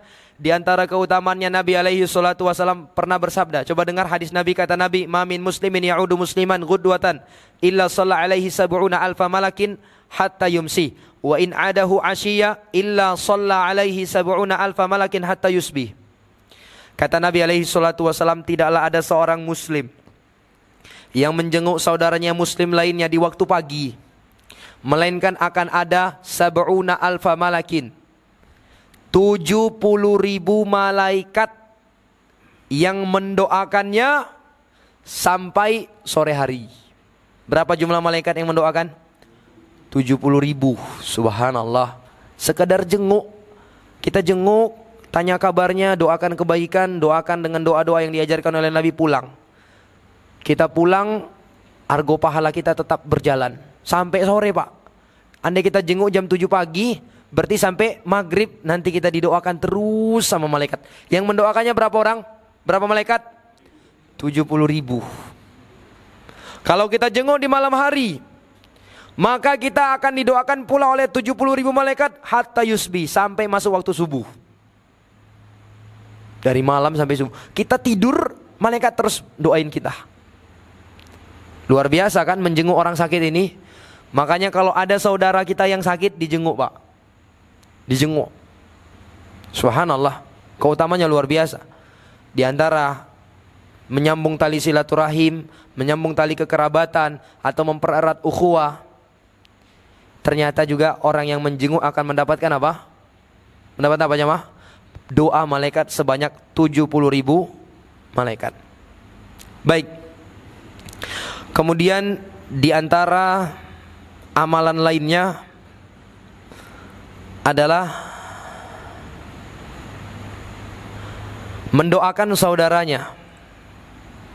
Mendoakan saudaranya bidhahril ghaib, tanpa sepengetahuan saudaranya.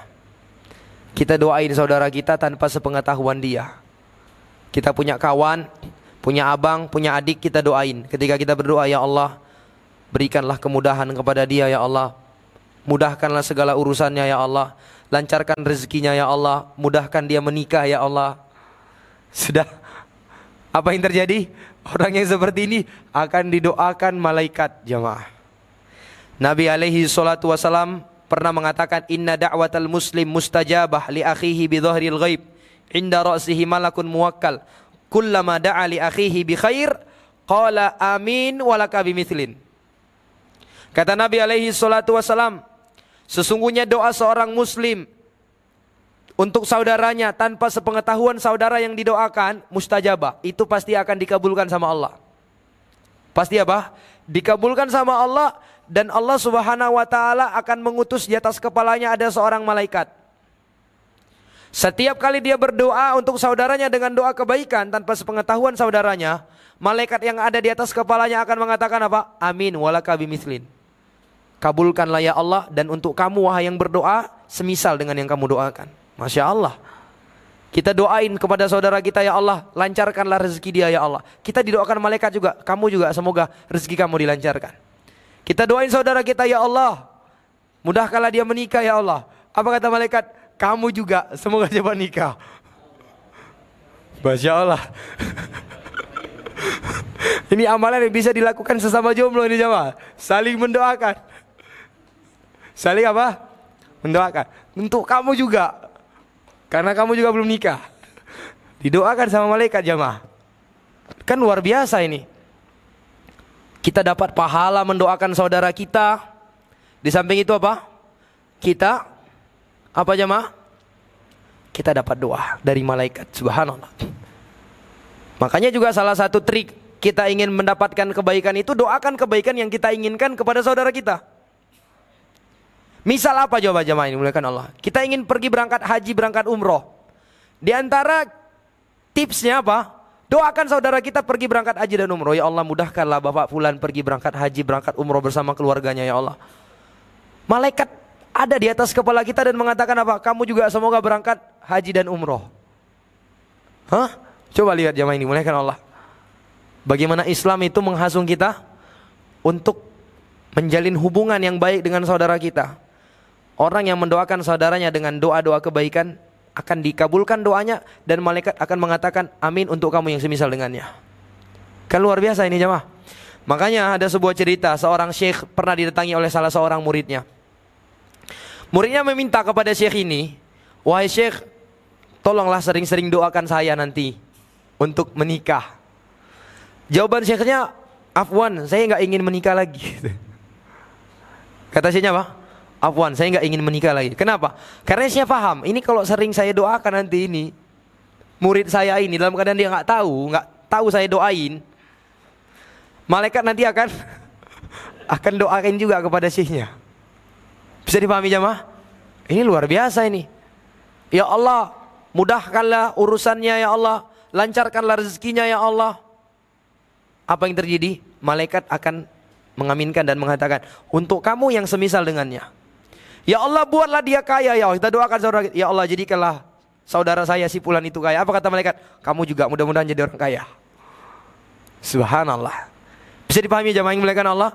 Jadi kalau kita ingin mendapatkan kebaikan, di antara tipsnya, doakan kebaikan itu untuk saudara kita. Kita akan didoakan. Bahkan kadangkala doa yang untuk kita itu lebih duluan dikabulkan. Kenapa? Karena yang mendoakan saudara kita itu adalah kita, sementara yang mendoakan kita siapa? Malaikat. Lebih hebat mana doa kita atau malaikat? Lebih hebat doa malaikat jamaah. Subhanallah. Bisa dipahami jamaah? Jadi doakan saudara kita kebaikan. Kita ingin dijauhkan dari musibah, mara bahaya misalnya, doakan kepada saudara kita, ya Allah, jauhkanlah dari musibah dan mara bahaya. Atau kita ingin dapat jalan keluar dari musibah kita, doakan kepada saudara kita, ya Allah, saudara-saudara saya yang hari ini mendapatkan musibah, cobaan, ujian, mudahkanlah segala urusan mereka ya Allah. Pasti Allah akan mudahkan urusan kita jamaah. Pasti Allah akan mudahkan urusan kita, karena kita dapat doa langsung dari malaikat. Baik, kemudian juga diantara amalan yang akan mendatangkan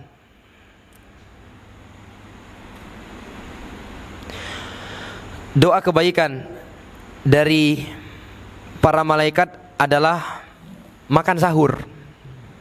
Aklus sahar, makan sahur. Nabi pernah bersabda dalam hadisnya, as-sahuru akluhu barakah fala tad'uhu walau an yajra'a ahadukum jur'atan min ma' fa innallaha azza wa jalla wa malaikatahu yusalluna 'alal mutasahirin. Nabi mengatakan sahur itu makannya berkah. Makan sahur itu berkah kata Nabi. Maka janganlah kalian meninggalkan makan sahur walaupun hanya seteguk air. Kenapa? Karena Allah dan malaikatnya akan berselawat kepada orang-orang yang makan sahur. Jadi makan sahur di antara amalan yang bisa mendatangkan doa kebaikan dari para malaikat. Ya. Ini sebagai peringatan bagi mereka yang malas makan sahur. Kadangkala ada orang yang dia berpuasa tapi malas makan sahur. Paham? Ini jamaah yang dimuliakan Allah. Makan sahur itu berkah, menambah kekuatan, dan di samping itu mendapatkan doa kebaikan dari apa jamaah?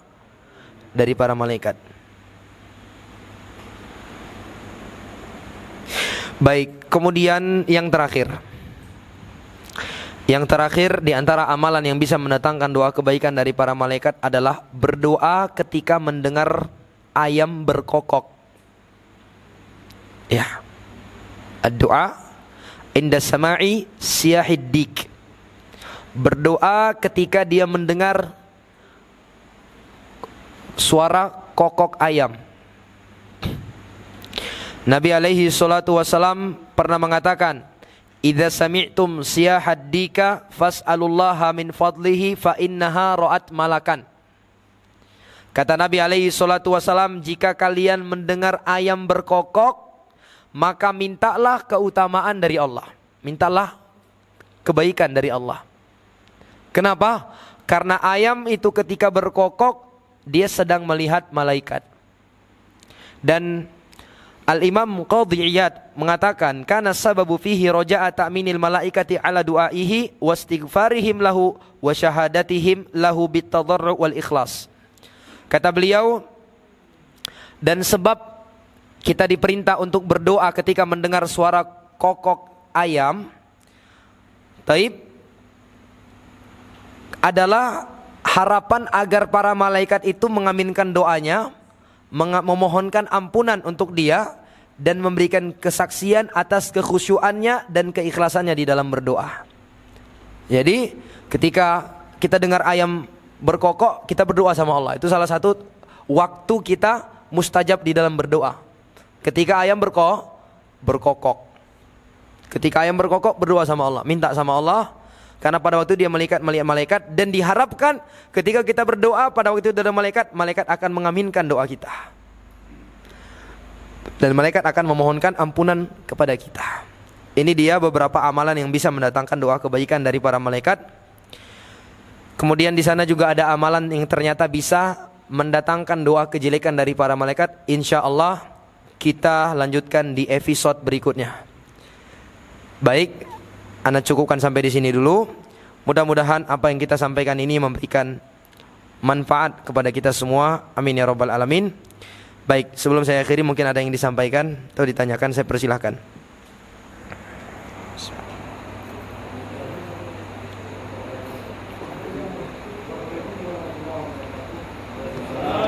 Waalaikumsalam warahmatullahi wabarakatuh.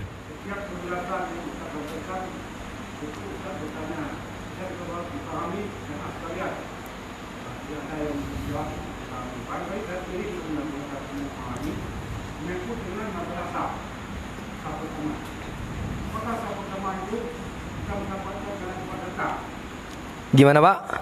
Bisa mendapatkan doa dari malaikat pertama karena cepat datang. Ya. Karena dua datang.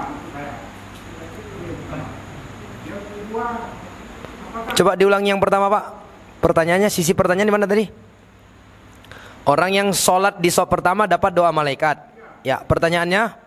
Untuk mendapatkan shop pertama yang dilakukan oleh malaikat, apa dengan cepat datang? Ya. Cepat datang. Ya. Karena sekarang kan datangnya api penuh masjid dan api maju ke shop pertama.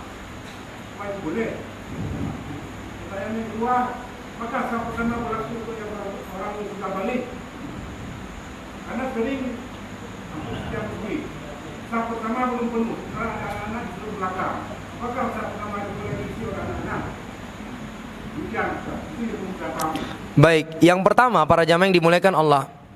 Ya tentunya untuk mendapatkan shop pertama itu ya diantara sebabnya usaha yang kita lakukan datang lebih awal.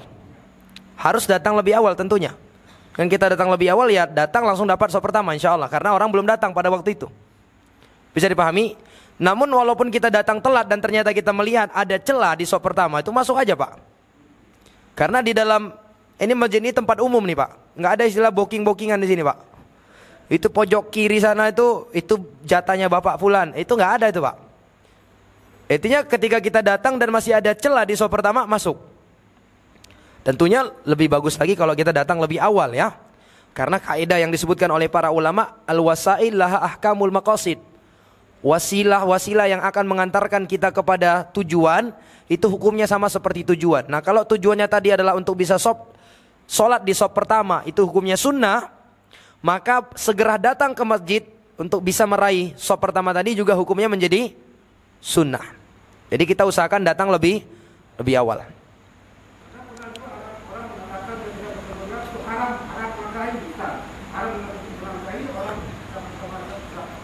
Baik, itu memang benar ada larangannya dari hadis Nabi, tetapi itu berlaku di sholat Jumat Pak.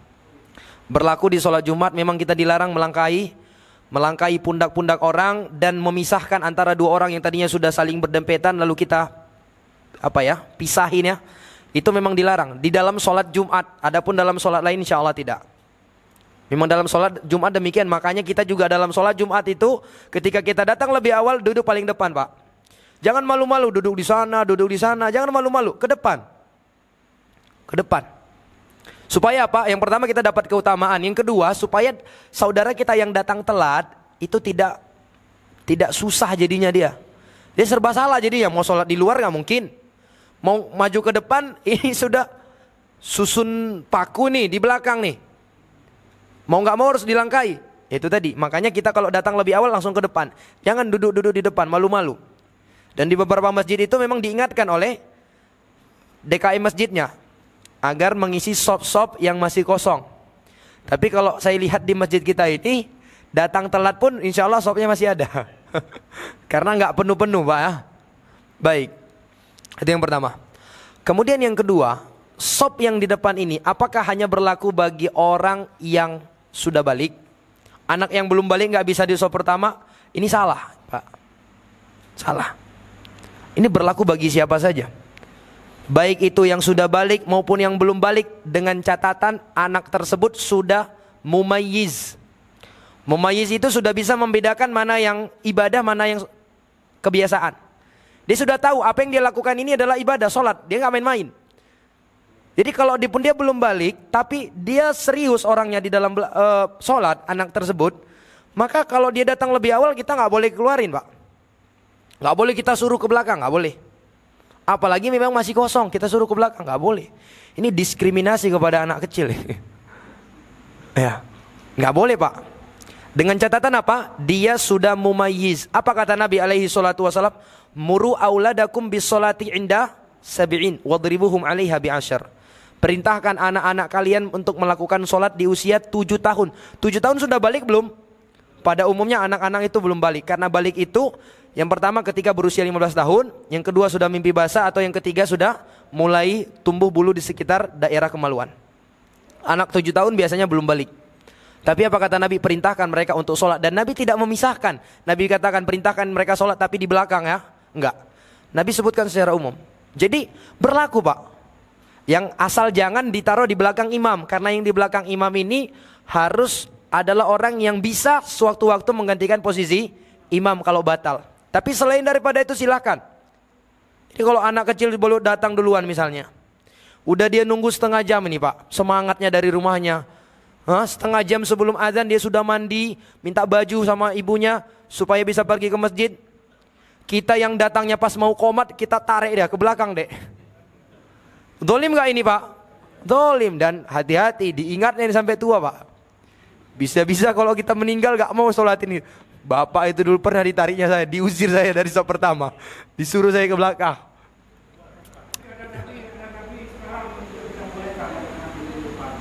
Hah? Ada nabi lain yang tidak membolehkan. Ada nabi lain. Mungkin belum tahu ilmunya, ya. Ya.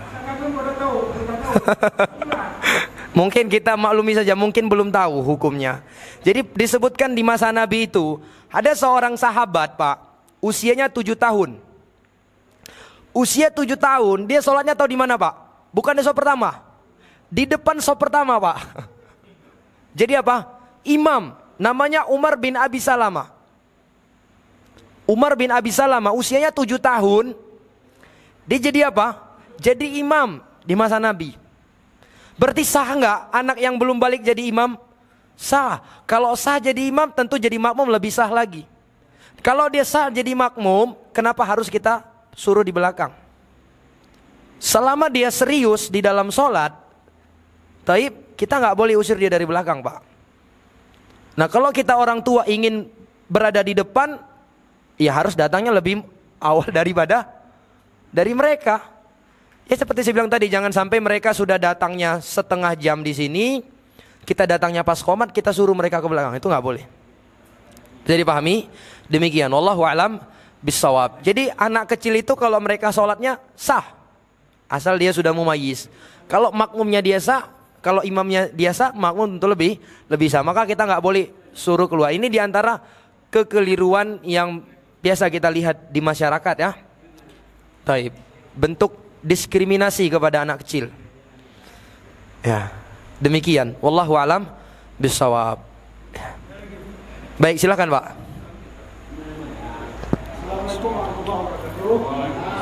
Waalaikumsalam warahmatullahi wabarakatuh.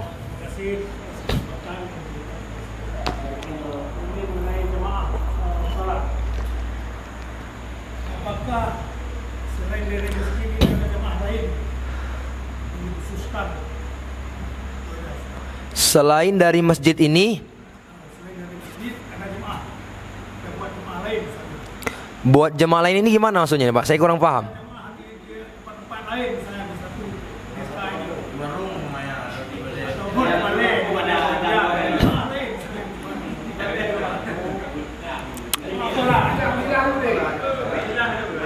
Apakah boleh dalam satu kampung masjidnya satu, tapi ada jemaah di luar masjid? Bolehkah kita berikan jemaah di luar masjid? Oh, baik. Jadi di kampung ini satu masjidnya cuma satu.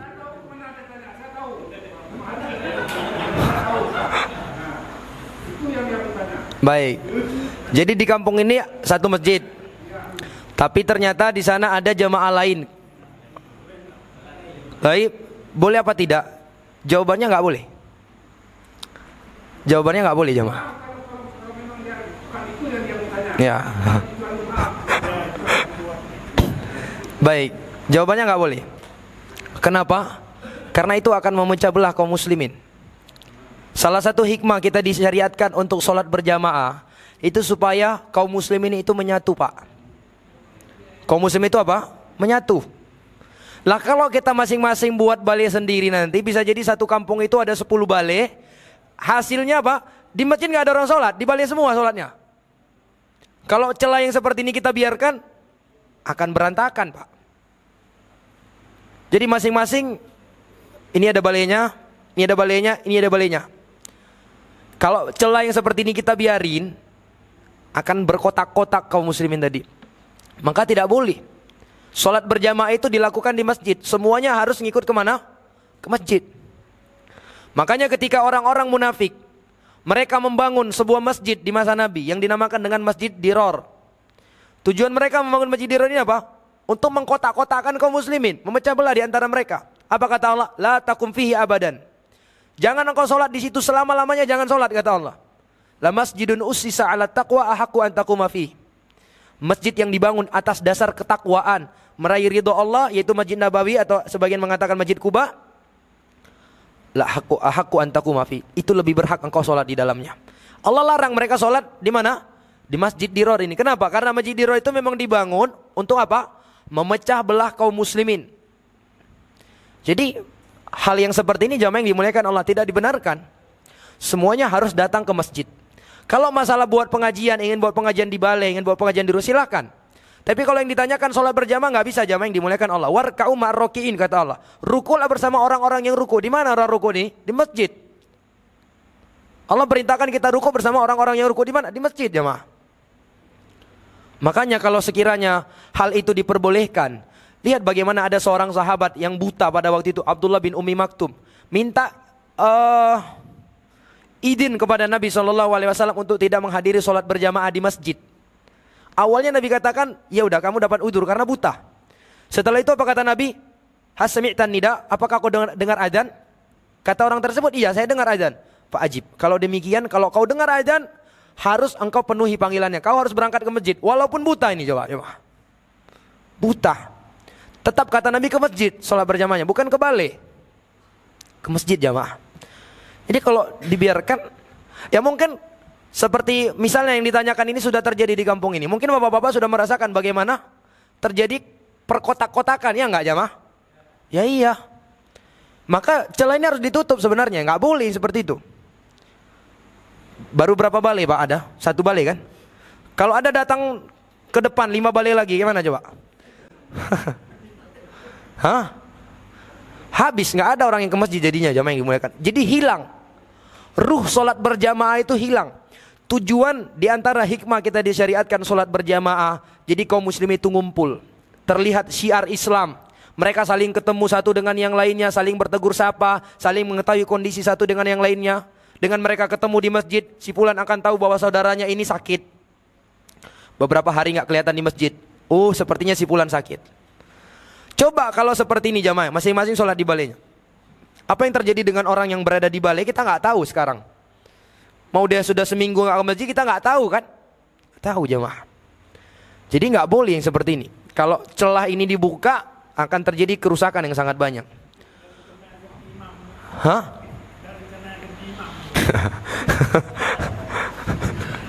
Rencana ganti imam gimana lagi nih Pak? Ya demikian jamaah. Bisa dipaham ya? Yang jelas dia itu tidak diperbolehkan. Mau masalah imam kan bisa disepakati, duduk rapat musyawarah dan dilihat. Kan tuntunan Islam di dalam hal ini sudah sangat jelas kan? Ya kan?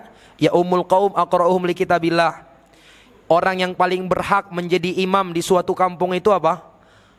Aqra'uhum li kitabillah, yang paling mahir tentang Al-Quran, baik itu dari segi hafalan, dari segi bacaan dan pengetahuan tentang hukum-hukum yang ada di dalam Al-Quran. Kalau sama ada 2 kandidat nih sama-sama 30 juz hafal, sama-sama mengerti tafsir Al-Quran, sama-sama paham tentang hukum-hukum Al-Quran. A'lamuhum bis sunnah. Maka dilihat pengetahuan mereka tentang sunnah Nabi. Siapa yang lebih banyak hafal hadisnya, yang mengerti tentang hadis Nabi. Kalau sama lagi kata Nabi alaihi salatu wasalam, apa? Aqdamuhum hijrah, yang lebih dahulu hijrah. Lebih dahulu masuk Islam atau lebih dahulu hijrah. Kalau sama juga, apa kata Nabi? Akbaruhum sinnan, yang paling tua umurnya, dia dikedepankan. Demikian jamaah. Yang paling tua umurnya, berarti berada di posisi keberapa itu? Jadi yang pertama sekali dilihat itu apa? Pengetahuan tentang Al-Quranul Karim. Walaupun dia yang paling muda, makanya tadi kenapa bisa Umar bin Abi Salamah itu menjadi imam bagi kaumnya pada waktu itu? Karena di antara mereka yang hadir pada waktu itu semuanya, Umar bin Abi Salamah ini yang paling banyak hafalan Qur'annya. Sehingga dia yang disuruh jadi apa? Diminta jadi imam. Demikian. Dan mohon maaf, kita sebagai orang tua ya nggak perlu merasa direndahkan jamaah, nggak perlu jamaah. Kadangkala syaitan itu membuat kita demikian. Ini bapak sudah tua nih. Kalau bapak diimami sama anak muda, itu tandanya bapak ini rendah. Itu syaitan itu jamaah yang dimuliakan Allah. Jangan mau dibisik-bisikin syaitan. Syaitan itu terkadang membuat kita ego, masing-masing ego. Yang fulan ini punya egonya sendiri, yang ini punya egonya, akhirnya terpecah. Akhirnya apa? Terpecah. Kenapa? Karena masing-masing merasa saya yang lebih berhak. Coba kita buang ego kita masing-masing, kembali kepada Al-Quran, kembali kepada tuntunan agama kita. Gimana tuntunannya misalnya? Demikian, maka insya Allah akan ada solusinya. Wallahu a'lam bishawab. Baik, ada yang lain? Ya, silakan bang. Waalaikumsalam warahmatullahi wabarakatuh. Ya.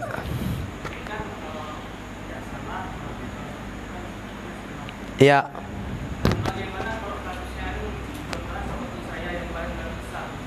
Gimana?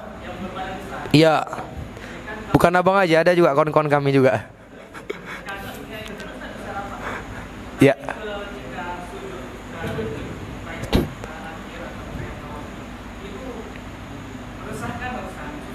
Susah. Baik, kalau memang susah. Baik, kalau memang susah karena mungkin badannya besar ya kan. Maka ya Allah Subhanahu wa taala sudah menyebutkan fattaqullaha mastata'tum. Bertakwalah kepada Allah semampu kalian. Mungkin kalau kita mampunya hanya ketika berdiri, ya sudah ketika berdiri. Ketika kita sujud, ruku atau sedang duduk itu enggak mampu untuk merapatkan, ya sudah, mau gimana lagi. Tapi nanti ketika berdiri dirapatkan kembali kakinya. Demikian. Kalau kaki bisa ya insya Allah ya. Bisa, karena kaki itu idealnya sejajar dengan bahu. Ketika apa? Ketika berada di dalam soft. Tidak terlalu kecil, terlalu rapat kakinya, sehingga orang yang kiri kanan kesulitan untuk merapatkan. Tidak pula dibuka selebar-lebarnya. Membuka selebar-lebarnya juga mengganggu orang. Paham ya?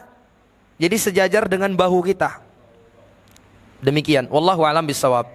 Dan yang diluruskan itu adalah mata kaki ke mata kaki.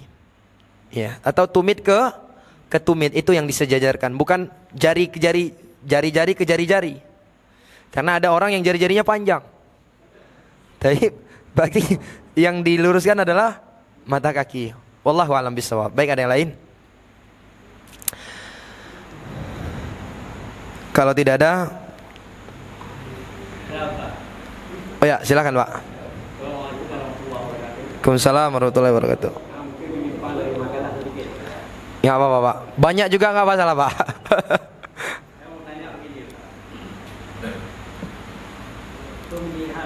Penyembelihan yang tidak menyebut nama Allah Tuhan haramkan, ya kan?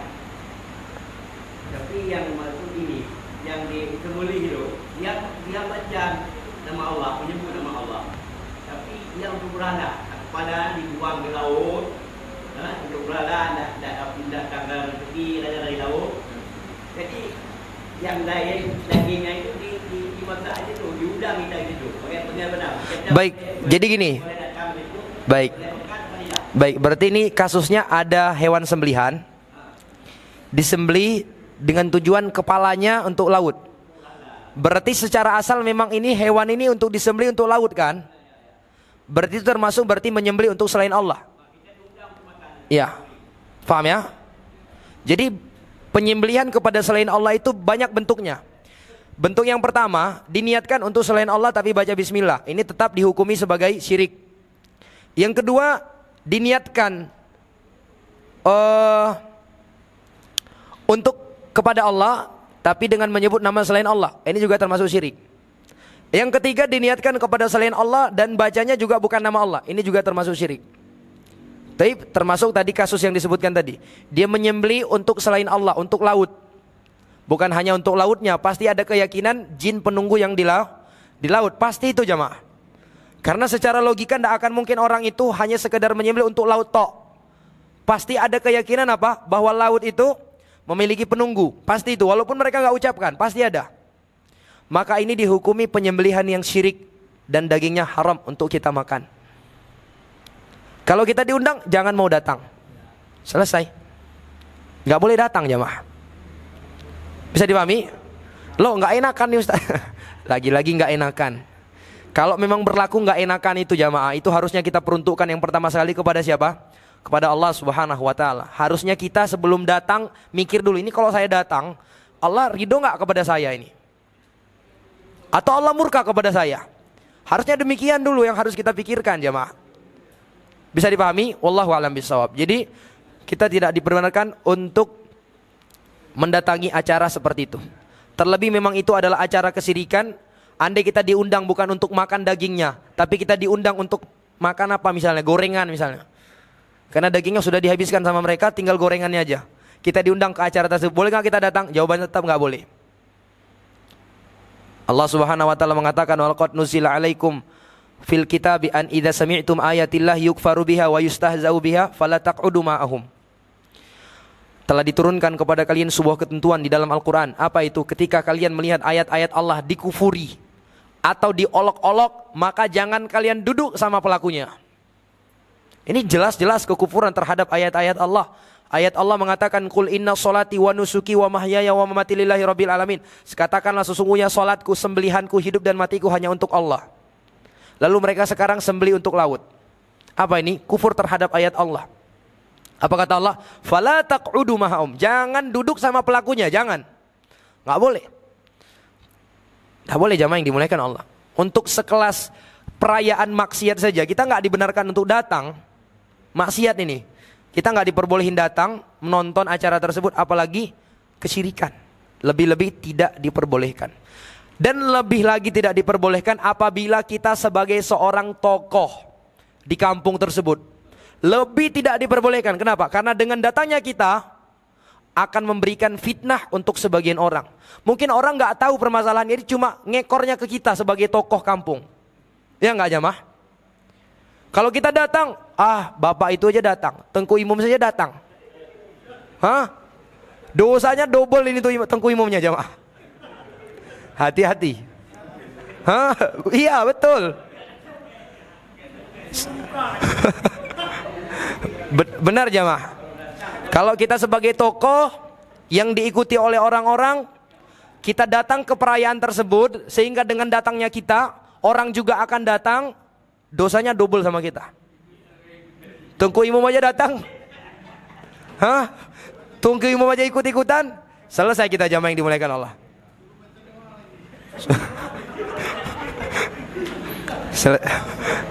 Ya, baik, silakan Bang. Waalaikumsalam warahmatullahi wabarakatuh.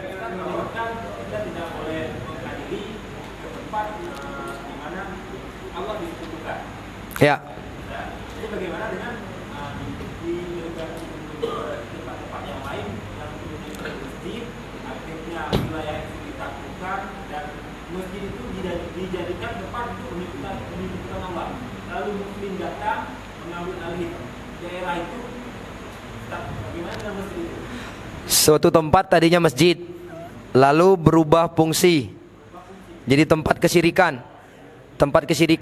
Kemudian tempat itu ditaklukkan lagi sama muslim dan diubah lagi fungsinya seperti sedia kala jadi masjid. Boleh insyaallah. Bahkan sesuatu tempat yang tadinya gereja, anggaplah gereja, sudah lalu ditaklukkan, gereja tersebut difungsikan jadi masjid, boleh tidak? Boleh lah. selama simbol-simbol kesyirikan itu dihilangkan. Ya. Nggak ada lagi gambar Yesusnya di dalam. Boleh, tidak masalah jamaah yang dimuliakan Allah. Karena itu tempat kan, dia kan benda.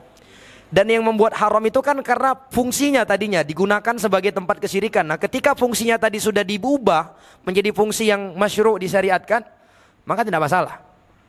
Nggak masalah kita datang dan sholat di dalamnya. Demikian.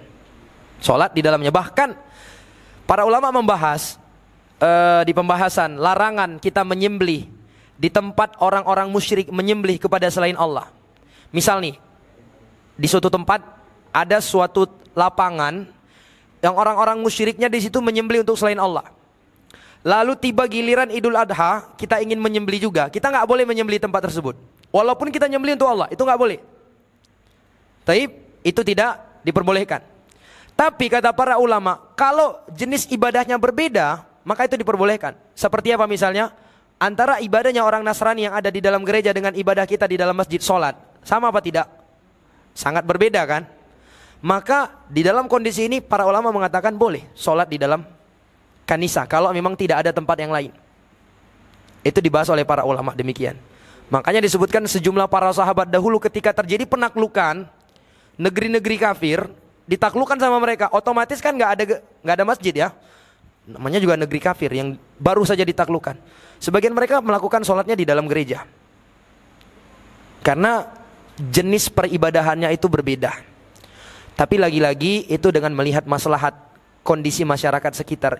Ya kalau kita memang ada masjid di tempat kita, ngapain juga ke gereja. Ini kan pembahasannya kalau misal suatu waktu kita ini umat muslim ditakdirkan Allah berjihad berperang melawan orang-orang kafir, Spanyol, orang-orang ya negara-negara kafir, dan kita dimenangkan oleh Allah. Sehingga tatkala kita berada di sana nggak ada satupun masjid. Yang ada gereja, bangunan-bangunan gereja bekas gereja mereka. Boleh nggak kita gunakan untuk sholat?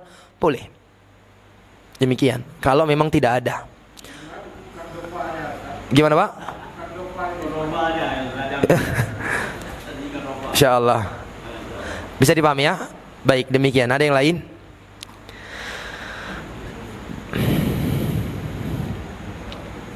Baik, kalau tidak ada kita cukupkan sampai di sini dulu. Mudah-mudahan Allah Subhanahu wa taala memberikan taufik dan hidayah kepada kita. Subhanakallahumma rabbana wa bihamdika asyhadu an la ilaha illa anta astaghfiruka wa atubu ilaik. Assalamualaikum warahmatullahi wabarakatuh.